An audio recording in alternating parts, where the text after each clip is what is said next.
لله نحمده ونستعينه ونستغفره ونؤمن به ونتوكل عليه ونعوذ بالله من شرور أنفسنا ومن سيئات أعمالنا من يهده الله فلا مضل له ومن يضلله فلا هادي له وأشهد أن لا إله إلا الله وحده لا شريك له وأشهد أن سيدنا ومولانا محمدا عبده ورسوله صلى الله تعالى عليه وسلم أما بعد فأعوذ بالله من الشيطان الرجيم بسم الله الرحمن الرحيم ورد الله الذين كفروا بغيظهم لم ينالوا خيرا وكفى الله المؤمنين القتال وكان الله قويا عزيزا صدق الله العظيم. قابل احترام دینی بھائیوں اور عزیز طلباء، اللہ تبارک و تعالی نے محض اپنی مہربانی، اپنے فضل اور اپنی طاقت و قوت کے بل پر ہمیں ایک خوشی کا موقع عنایت فرمایا. ہم چاہتے ہیں کہ اللہ تبارک و تعالی کی اس نعمت کا تذکرہ کریں اور اللہ تبارک و تعالی کی بارگاہ میں سجدہ شکر ادا کریں. آپ جانتے ہیں کہ تقریباً 1.5 سال سے اکتوبر 2023 سے فلسطین اور غزہ کی حالت کیا تھی. دشمن اپنی طاقت کے نشے میں چور تھا، اپنے مادی وسائل اور ظاہری قوت کا نشہ اس کے اوپر اس طرح چڑھ چکا تھا کہ وہ ہوش میں آنے کو تیار نہیں تھا.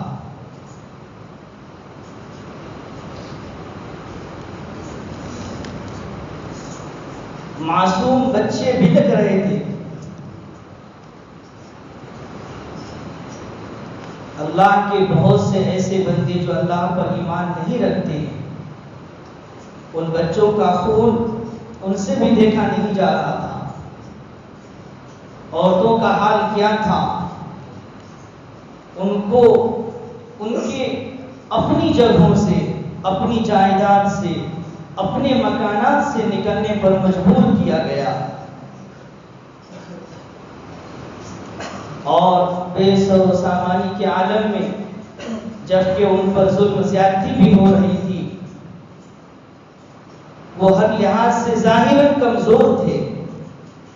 ان کا ساتھ دینے والا بھی کوئی جلدی تیار نہیں ہو رہا تھا، لیکن وہ بہرحال اپنی طاقت کے بقدر، بلکہ کہہ لیجئے کہ اس سے بھی آگے بڑھ کر وہ میدان کارزار میں ڈٹے ہوئے تھے.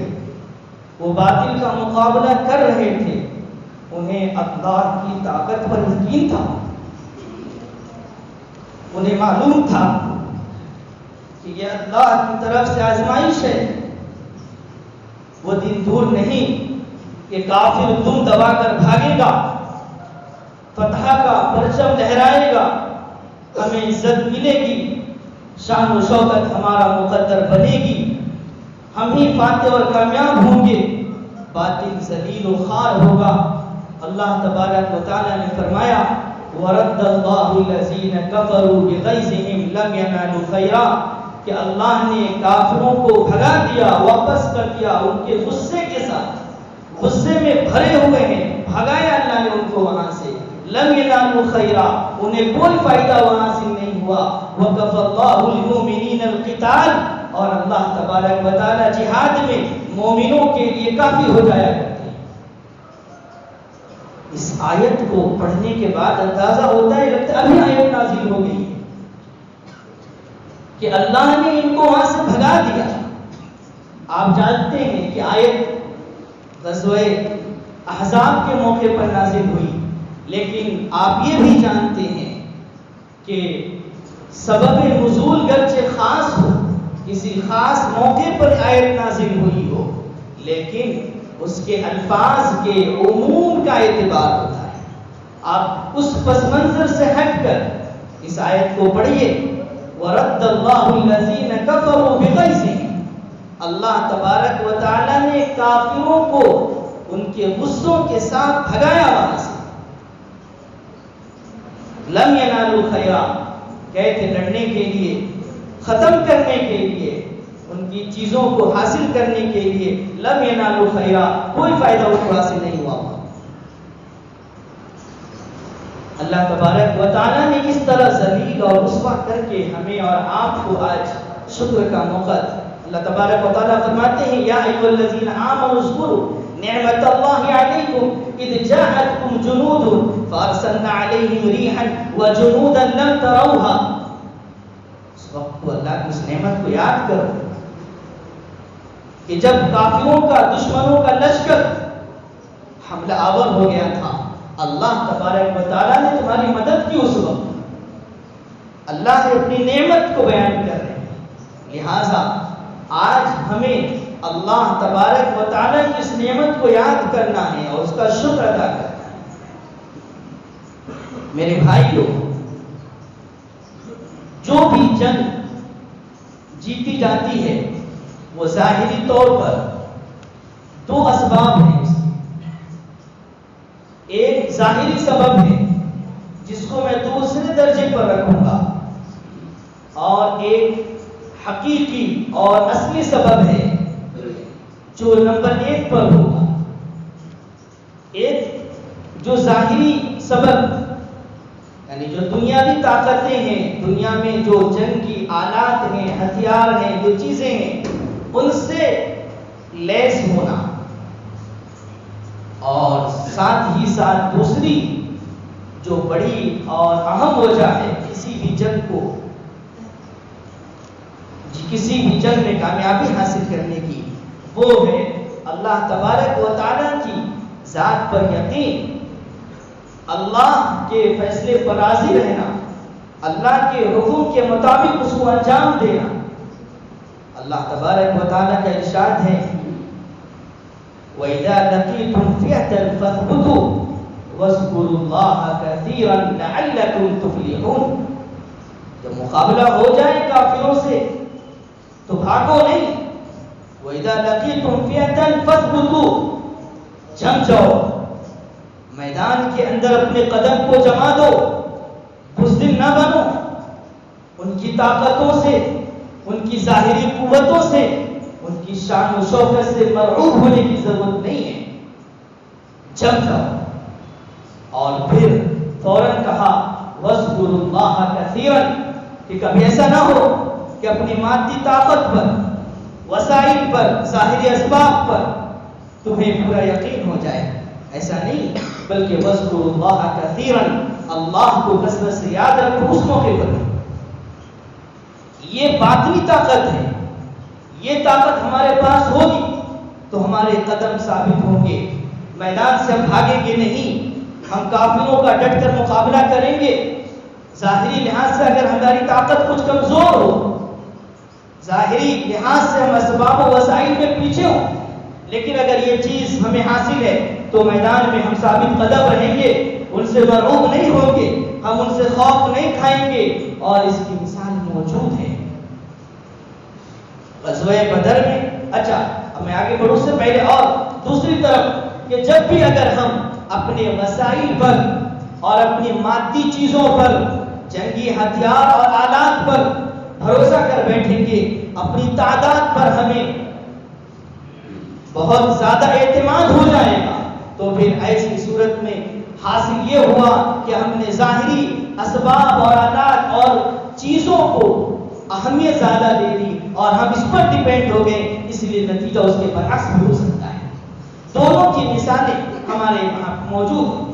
غزوہ بدر کے اندر ہم ہر لحاظ سے کمزور تھے، ہمارے پاس افراد بھی کم تھے، طاقت کم تھی، ظاہری وسائل میں کمی تھی، ہتھیار کم تھے، دشمنوں کے پاس ان کے لشکر بھی زیادہ، ان کے ہتھیار بھی زیادہ، ان کی مہارتیں بھی زیادہ، ساری چیزیں ان کے پاس تھی، لیکن ہم جب کم تھے، کمزور تھے، اس کے باوجود اللہ تبارک و تعالیٰ کی ذات پر ہمیں کامل یقین تھا، اس کی ذات پر ہمیں بھروسہ تھا، ہمارا دل اندر سے مطمئن تھا، ہم ایک اللہ کے ماننے والے اور اس کے احکام کو پورا کرنے والے تھے، اس کی ذات پر بھروسہ کر کے نکل گئے تھے میدان میں۔ تو گرچہ ہم ظاہری اسباب و آلات کے لحاظ سے، مادی طاقت و قوت کے لحاظ سے، اسباب کے لحاظ سے کم ہم تھے، لیکن اس کے باوجود فتح ہمارا مقدر بنی، کامیابی ہمارے قدموں کو چھونے آ گئی۔ اللہ تبارک و تعالیٰ نے وہ شان و شوکت مسلمانوں کو عطا کی جو تاریخ کے صفحات میں آج بھی سنہرے حروف سے لکھے ہوئے ہیں۔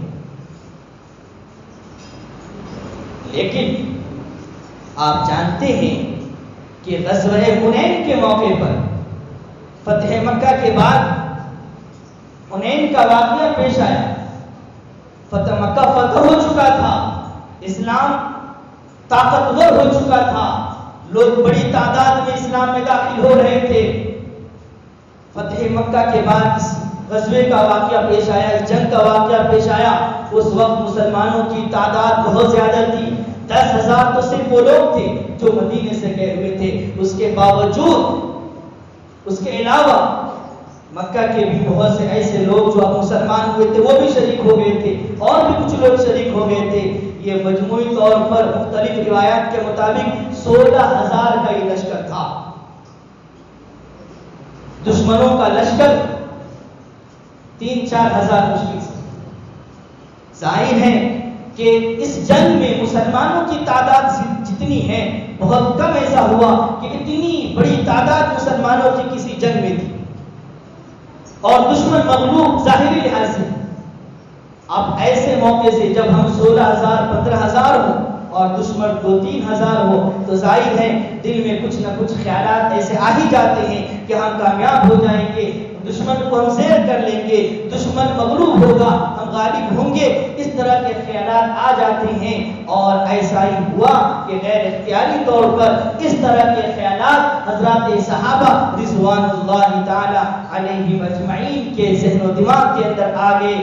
تو ہوا کیا، اللہ تبارک و تعالیٰ کو یہ بات پسند نہیں آئی، اور شروع جنگ کے موقع پر اس قدر کافروں کی طرف سے تیز حملہ ہوا کہ مسلمانوں کی صفوں کے اندر بھگدڑ مچ گئی اور بڑی تعداد میں میدان چھوڑنے لگے۔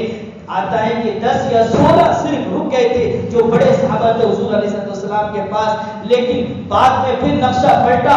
اللہ کے نبی علیہ السلام نے آواز دی، حضرت عباس رضی اللہ عنہ نے آواز دی، لوگ واپس ہوئے، جنگ کا نقشہ بدلا، کامیابی مقدر بنی، لیکن شروع میں ایسا سخت مرحلہ آ گیا، یہ وہی آزمائش تھی۔ اللہ تبارک و تعالیٰ فرماتے ہیں وَيَوْمَ حُنَيْنٍ إِذْ أَعْجَبَتْكُمْ كَثْرَتُكُمْ فَلَمْ تُغْنِ عَنْكُمْ شَيْئًا وَضَاقَتْ عَلَيْكُمُ الْأَرْضُ بِمَا رَحُبَتْ ثُمَّ وَلَّيْتُمْ مُدْبِرِينَ ثُمَّ أَنزَلَ اللَّهُ سَكِينَتَهُ عَلَى رَسُولِهِ وَعَلَى الْمُؤْمِنِينَ وَأَنزَلَ جُنُودًا لَمْ تَرَوْهَا وَعَذَّبَ الَّذِينَ كَفَرُوا وَذَلِكَ جَزَاءُ الْكَافِرِينَ۔ کہ غزوہ حنین کے موقع پر تمہیں اپنی تعداد کی زیادتی بہت اچھی لگنے لگی تھی، یہ خیال کرنے لگے تھے کہ کامیابی کامیابی ہے۔ ہوا کیا، جب حالات ایسے ہو گئے، ایسی سوچ ہو گئی تھی، فَلَمْ تُغْنِ عَنْكُمْ شَيْئًا، کوئی چیز کام نہیں آ سکی، وَضَاقَتْ عَلَيْكُمُ الْأَرْضُ بِمَا رَحُبَتْ، زمین تک ہو گئی، پیٹ پھیر کر بھاگنے لگے۔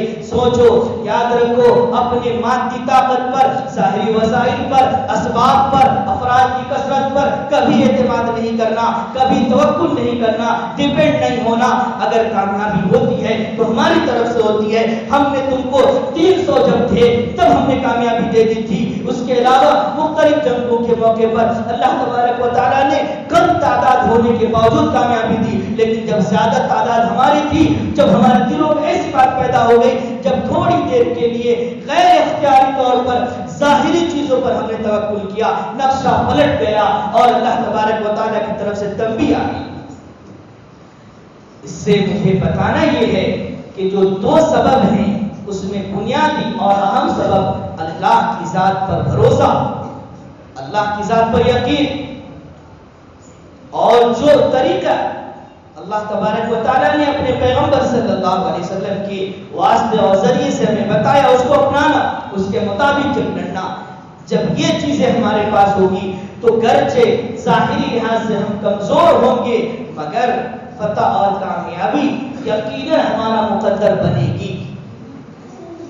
اور آج سپر پاور جن کو ہر چیز کا نشہ ہے، دولت کا، ہتھیار کا، طاقت کا، ہر چیز ان کے پاس زیادہ تھی، جو ہمارے مسلمان بھائی تھے، جو ہمارے مسلمان بھائی ان کے مقابلے میں تھے، وہ ہر لحاظ سے ظاہر کمزور تھے، لیکن اللہ کی ذات پر ان کو یقین تھا، بھروسہ تھا، ان کو ان کا یہ دل کا ایک عقیدہ بنا ہوا تھا کہ ہو نہ ہو کامیابی ہمارا مقدر بنے گی، اللہ کی مدد آئے گی، اللہ کی نصرت آئے گی، ہم ہی غالب ہوں گے، کیونکہ قرآن کریم کا وعدہ ہے جاء الحق وزهق الباطل ان الباطل كان زهوقا، حق آ گیا، باطل بھاگ گیا، اور باطل تو بھاگنے کے لیے ہی ہے۔ جناب رسول اللہ صلی اللہ علیہ وسلم کا اعلان ہے الاسلام یعلو ولا یعلا، اسلام ہی غالب رہے گا، مغلوب نہیں ہو سکتا ہے۔ لیکن پھر وقتی طور پر کچھ حکمتوں، کچھ مصلحتوں کے پیش نظر اللہ تبارک و تعالی کبھی جنگوں میں کچھ الٹ پھیر اوپر نیچے کرتے رہتے ہیں۔ اس کی بھی وجہ اللہ تبارک و تعالی نے بیان فرمائی کہ جب قرآن کریم کے چوتھے پارے کی آیت وَلَا تَهِنُوا وَلَا تَحْزَنُوا وَأَنْتُمُ الْأَعْلَوْنَ إِن كُنتُم مُؤْمِنِينَ کہ غزوہ احد کے موقع پر جب مسلمانوں کو شکست ہوئی، اس وقت ذرا پریشان ہو گئے تھے، غمگین ہو گئے تھے، اللہ تبارک و تعالیٰ نے اس موقع پر تسلی دی وَلَا تَهِنُوا، بس ہمت نہ ہو جاؤ، کمزور ہمت والے نہ ہو جاؤ، دل توڑ کر نہ بیٹھ جاؤ، وَلَا تَحْزَنُوا، اور غمگین نہ ہو۔ یہ جو تمہارے شہید ہو گئے، جو حالات بدل گئے، جنگ تم جیت رہے تھے، ذرا سی چوک سے جنگ کا نقشہ بدل گیا، میدان تمہارے ہاتھ میں تھا، تمہارے ہاتھ سے چلا گیا، بہت سے اپنے بھائیوں کو تم شہید ہوتے دیکھ رہے، اس کی وجہ سے تمہاری ہمت کمزور ہو رہی ہے، تم غمگین ہو رہے ہو۔ نہیں نہیں، ولا تہنوا، کب ہمت نہ ہو جاؤ، بس ہمت نہ ہو جاؤ، ولا تحزنوا، غمگین نہ ہو، وانتم الاعلون ان کنتم مؤمنین، ایمان تمہارے پاس ہے تو غالب تم ہی ہو۔ ایمان یہ غالب ہونے کی ضمانت ہے، جس کے پاس ایمان ہوگا غالب وہی رہیں گے، اینڈ اسی کے ہاتھ میں ہے، انجام اسی کا ہے، بہترین نتیجہ اسی کا ہے۔ وقتی طور پر ہو سکتا ہے کہ خدا آزمائش ہو، جس کو اللہ تبارک و تعالیٰ تسلی دیتے ہوئے کہہ رہے ہیں ان یمسسکم قرح فقد مس القوم قرح مثلہ، کہ اگر غزوہ احد میں، اور یہ خاص موقع میں تو یہ کہوں کہ اگر فلسطین کے اندر، غزہ کے اندر اگر تمہیں کچھ زخم لگ گیا تو پھر پریشان ہونے کی بات نہیں ہے۔ ان یمسسکم قرح فقد مس القوم قرح مثلہ، ان کافروں کو بھی بے شمار موقع سے زخم لگ چکا ہے۔ ابھی تو افغانستان نے بتایا نا ان کا دماغ ٹھیک کیا، اس سے پہلے روس کا دماغ ٹھیک کیا، کئی دشمنوں کو اس سے پہلے زخم پہنچ چکا ہے، اور یہ جو ہوتا ہے کیوں وَتِلْكَ الْأَيَّامُ نُدَاوِلُهَا بَيْنَ النَّاسِ، یہ کبھی اس کو فتح دینا، کبھی اس کو شکست، کبھی یہ غالب، کبھی وہ غالب، کبھی یہ مغلوب، کبھی وہ مغلوب، یہ جو ہوتا ہے اللہ تبارک و تعالیٰ فرماتے ہیں وہ اس لیے کہ وَتِلْكَ الْأَيَّامُ نُدَاوِلُهَا بَيْنَ النَّاسِ، یہ ہم دنوں کو، یہ حالات کو، زمانے کو لوگوں کے درمیان عدلتے بدلتے رہتے ہیں۔ کیوں؟ ہمیشہ اگر ایک ہی کامیاب ہوتا رہے، ایک ہی غالب ہوتا رہے تو پھر اور بڑھ جائے گا، طاقت کا نشہ سوار ہو جائے گا، انانیت آ جائے گی، تکبر آئے گا، وہ سوچے گا ہم جیسا کوئی نہیں، ہمارے پاس کتنی طاقت ہے۔ اس لیے اللہ تبارک و تعالیٰ جنگ کے نقشے کو کبھی ادھر ادھر کرتے رہتے ہیں۔ اور دوسری وجہ بیان کی وَلِيَعْلَمَ اللَّهُ الَّذِينَ آمَنُوا، اور یہ آزمائش، یہ زخم لگانا، یہ ذرا حالات میں ڈالنا، یہ ذرا ابتلا کے اندر ڈالنا، یہ مصیبت میں ڈالنا اللہ تبارک و تعالیٰ کی طرف سے اس لیے ہوتا ہے تاکہ پکے سچے مومن کا اندازہ ہو جائے کہ کون حالات پر جم جاتا ہے، کون اللہ پر ہر حال میں ایمان رکھتا ہے،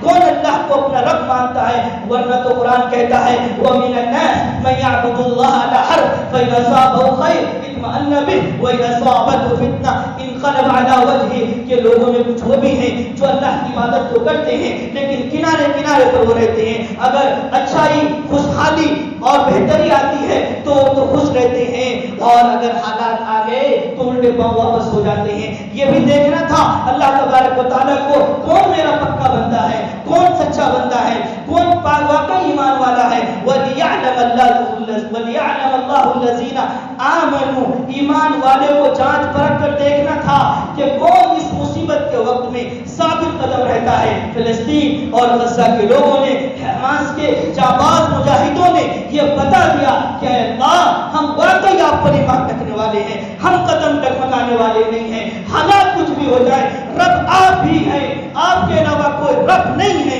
ہم آپ کو ہی رب مانتے ہیں، آزما لیجئے ہم اپنی جانیں تو دے دیں گے، ایمان کا سودا نہیں کر سکتے، مسجد اقصی کا سودا نہیں کر سکتے ہیں، اپنی ماں بہن بیٹی بچوں سب کو قربان کر سکتے ہیں، لیکن آپ کا دین مقدم ہوگا، کبھی ہم پیچھے پاؤں ہٹانے والے نہیں ہیں۔ اور انہوں نے دکھا دیا، اور اس کے بعد اللہ پاک نے ان کو جانچ لیا تو پھر یہ پروانہ مل گیا وَأَنْتُمُ الْأَعْلَوْنَ إِن كُنتُم مُؤْمِنِينَ، ارے تم ہی غالب ہو، ایمان والے تو تم ہو، تھوڑا آزما رہے ہیں۔ اللہ پاک دوسرے کا فرماتے ہیں الف لام میم احسب الناس ان يتركوا ان يقولوا آمنا وهم لا يفتنون، صرف ایمان لانے سے مومن کہلانے سے بچ جاؤ گے، آزمائے نہیں جاؤ گے، آزمائش میں نہیں ڈالے جاؤ گے، پتہ تو کیسے چلے گا کون پکا ایمان والا ہے، کون کچا ایمان والا ہے، کون واقعی اللہ کو رب مانتا ہے، کون حالات میں جمتا ہے، کون پیر اکھاڑ کر بھاگ جاتا ہے۔ یہ تو آزمانا ہی ہے، اور پہلے بھی ہوتا رہا ہے، اب بھی ہوتا رہے گا، تیار رہیے گا مسلمانوں، آئندہ بھی ہوگا ایسا۔ وَلِيَعْلَمَ اللَّهُ الَّذِينَ آمَنُوا، اور اس کے آگے وَيَتَّخِذَ مِنكُمْ شُهَدَاءَ، یہ جو حالات آئے، یہ جو جنگیں ہوئی، یہ جو کچھ، یہ اس لیے بھی کہ اللہ تبارک و تعالیٰ کو تم میں سے کچھ لوگوں کو شہادت کے مقام پر فائز کرنا تھا۔ اگر جنگ نہ ہوتی، دشمن حملہ آور نہ ہوتا، دشمنوں کے لڑاکے تیارے بم نہ گرا رہے ہوتے، ان کی میزائلیں نہ آ رہی ہوتی، تو پھر تم میں کوئی شہید کیسے ہوتے؟ ہمیں تم کو تو شہادت کے مقام پر بھی فائز کرنا تھا، اس لیے بھی یہ ہوا۔ آپ کو معلوم ہوگا کہ غزوہ احد کے موقع پر جب 70 مسلمان شہید ہو گئے، حضرت ابو سفیان رضی اللہ تعالی عنہ جو اس وقت تک مسلمان نہیں ہوئے تھے، باطل کی فوج کے کمانڈر تھے، جنگ کے بعد وہ ایک پہاڑی پر چڑھتے ہیں اور وہاں سے اعلان کرتے ہیں کہ آج ہم نے بدر کے دن کا بدلہ لے لیا، بدر میں اے مسلمانوں تم نے ہمارے 70 لوگوں کو مارا تھا، آج احد میں 1 سال کے بعد ہم نے تمہارے 70 کو مار دیا ہے، ہم نے حساب برابر کر دیا۔ حضرت عمر رضی اللہ تعالی عنہ نے جب یہ آواز سنی ابو سفیان کی، فوراً حضرت کہتے ہیں بے وقوف ہو، نادان ہو، تم نے ہمارا بدلہ نہیں لیا، تم بدلہ نہیں لے سکے، برابری نہیں ہو سکی۔ ابو سفیان کہتے ہیں کیا بات ہے، بے وقوف ہو گئے ہو عمر، تمہیں حساب بھی نہیں آتا، ارے بدر میں تم نے ہمارے 70 کو مار دیا تھا، احد میں ہم نے تمہارے 70 کو مار دیا، تو حساب برابر تو ہو گیا۔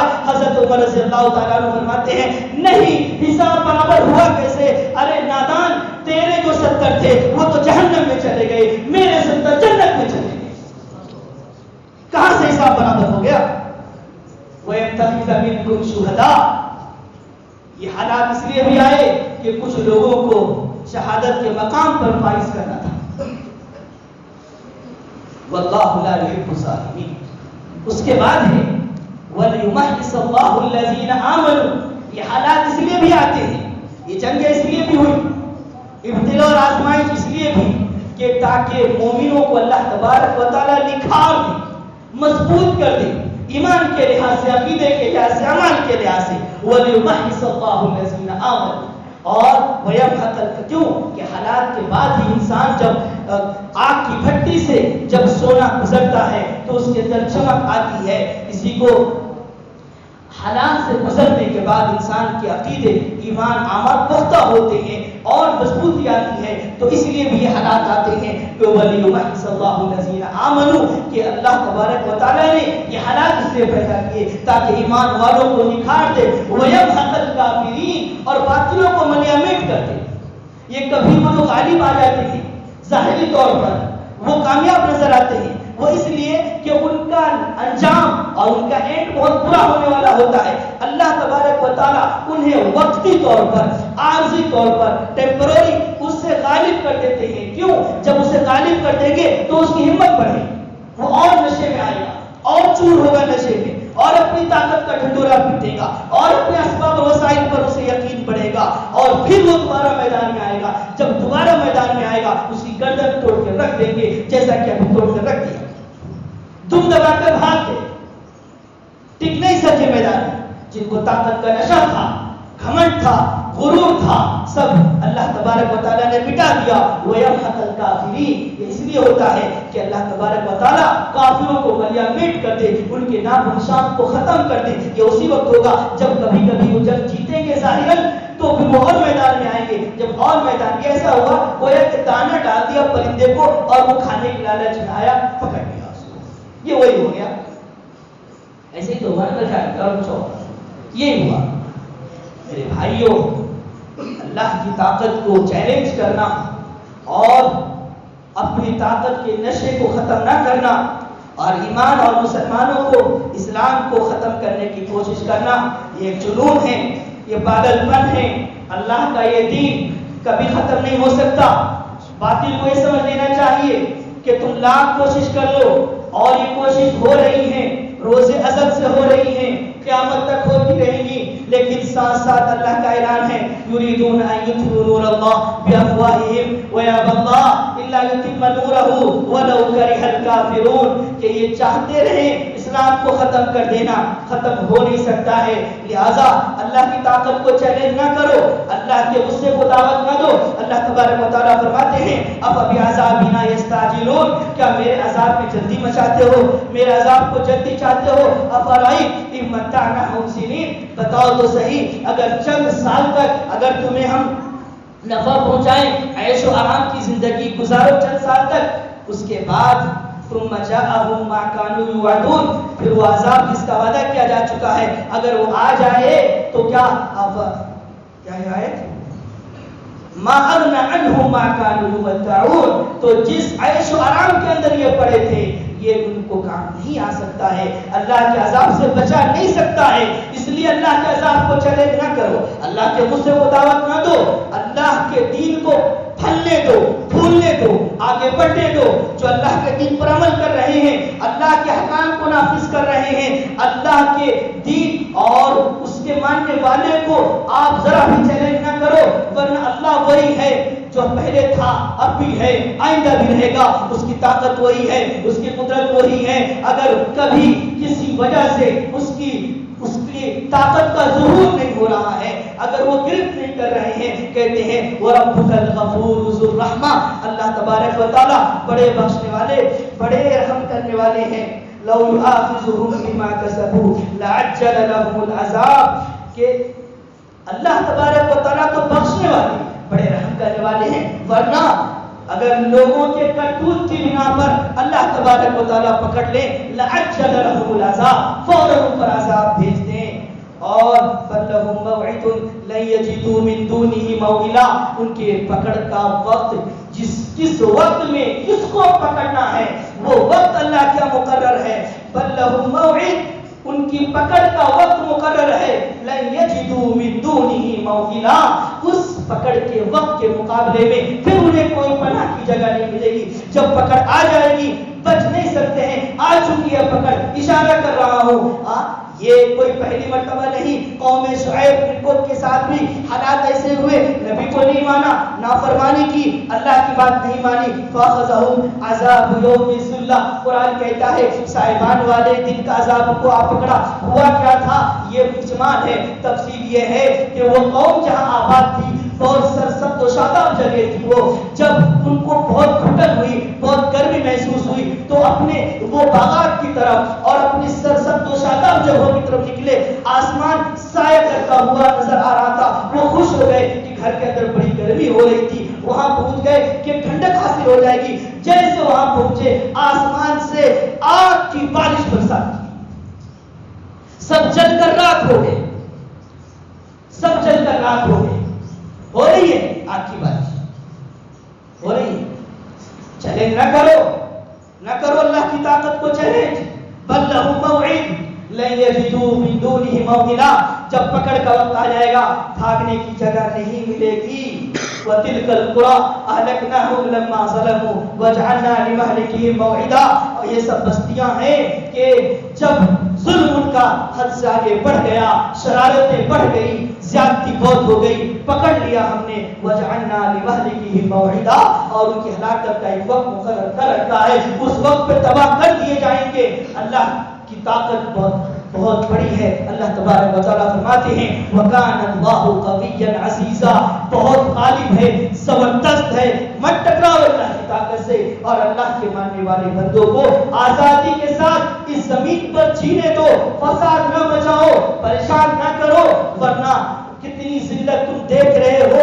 اور آئندہ بھی اگر توبہ نہیں کیے، اگر باز نہیں آتے ہو، یہ ذلت تمہارا مقدر بنتے رہے گی انشاءاللہ تعالی. کیونکہ قرآن کا اعلان ہے جاء الحق وزهق الباطل ان الباطل کان زہوقا. حق آ گیا، باطل بھاگا، اور تو بھاگنا ہی ہے اس کو. اور حدیث میں ہے الاسلام یعلو ولا یعلا، اسلام ہی غالب رہے گا، مغلوب ہو نہیں سکتا ہے وہ. اس لیے میرے بھائیوں، اللہ تبارک و تعالیٰ کا ہمیں شکر ادا کرنے کی ضرورت ہے. میں تو کہوں گا آپ سب سے اللہ مجھے بھی توفیق دے کہ ابھی جمعہ کی نماز کے بعد دو رکعت نماز شکرانے کی پڑھیے کہ اللہ نے ہمارے بھائیوں کو دشمنوں سے نجات دی، ان کے گھروں میں واپس لوٹایا. کیا نظام ہے اللہ کا، جن کو گھر سے باہر کیا گیا تھا ان کو گھروں میں لوٹا دیا، اور جو گھروں میں اے سی کے ایئر کنڈیشن کے اندر مزے لوٹ رہے تھے باہر خیمے میں پہنچا دیا. دیکھو وَتِلْكَ الْأَيَّامُ نُدَاوِلُهَا بَيْنَ النَّاسِ، کہاں کے گھمنڈ میں ہو، کہاں کے تکبر میں ہو، کہاں کی طاقت کے نشے میں ہو. پورا نظام میرا چلتا ہے. كُلَّ يَوْمٍ هُوَ فِي شَأْنٍ، ہر دن ایک عجیب شان میں وہ رہتا ہے، کسی کو کیا کسی کو کیا. اس لیے میرے بھائیوں، ہم سب کے اوپر ضروری ہے کہ ہم اللہ تبارک و تعالیٰ کا شکر ادا کریں اور اللہ کی طاقت پر یقین رکھیں، اپنے ایمان کو مضبوط کریں. اور یاد رکھیں کہ آئندہ بھی باطل سے مقابلہ ہوتا ہی رہے گا، اس لیے کہ کفر اور ایمان یہ دو متضاد الگ الگ چیزیں ہیں، یہ ایک ساتھ ہو نہیں سکتی ہے. ٹکراؤ تو ہوگا ہی، اتفاق نہیں ہو سکتا. رات دن ایک کیسے ہو سکتی ہے، آگ اور پانی ایک کیسے ہو سکتی ہے؟ ایسے ہی کفر اور اسلام ایک نہیں ہو سکتے. مقابلہ جاری رہے گا، لیکن ہمیں اپنے ایمان پر ثابت قدم رہنا ہے. انشاءاللہ تعالی اسی طرح سے فتح اور کامیابی ہمارا مقدر بنتے رہے گی. اسلام کو بلندی حاصل ہوتی رہے گی، شان و شوکت ملتی رہے گی، اسلام کا ڈنکا بجتا رہے گا، اسلام کا غلبہ کی آواز ہم پورے کا دنیا کے اندر سنتے رہیں گے اگر ہم ایمان پر ثابت قدم ہیں. تو یہی قرآن کہتا ہے وَأَنْتُمُ الْأَعْلَوْنَ إِن كُنتُم مُؤْمِنِينَ. ایمان ہے تو غالب تم ہی رہو گے. وقتی طور پر اگر حالات آ جائے تو پریشان نہ ہونا. اللہ تبارک و تعالی ہمیں اس نعمت پر شکر کی توفیق عطا فرمائے اور عملی طور پر بھی ہم ان کے لیے آئندہ دعا بھی کرتے رہیں. اور جیسا بھی میں نے گزارش کی کہ نماز کے بعد 2 رکعت سب لوگ شکرانہ پڑھیے کہ اللہ تبارک و تعالیٰ نے عظیم الشان فتح سے نوازا اور دشمنوں کے سر کو اللہ نے نیچا کر دیا، ذلیل رسوا کر دیا. واخر دعوانا ان الحمد للہ